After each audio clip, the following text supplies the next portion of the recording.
Une nation ne grandit pas seulement par la hauteur de ses immeubles, mais aussi par la dignité de ses villages.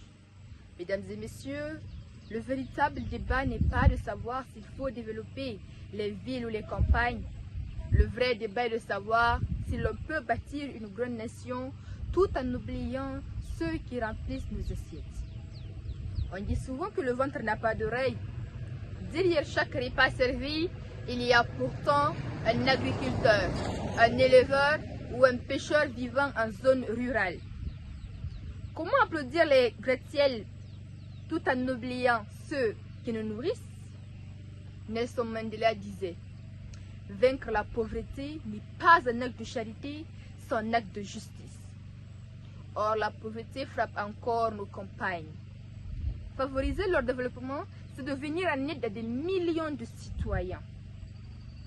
Regardons la réalité. Lorsqu'il n'y a ni route, ni école, ni centre de santé, ni électricité, les jeunes partent vers les villes. Résultat, chômage, embouteillage, insalubrité et pression sur les services urbains.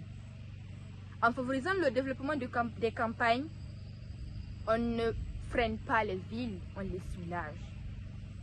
La Guinée ne sera pas forte avec une capitale brillante entourée de villages abandonnés. Un arbre ne tient debout que grâce à ses racines. Les villes sont les branches, les campagnes sont les racines.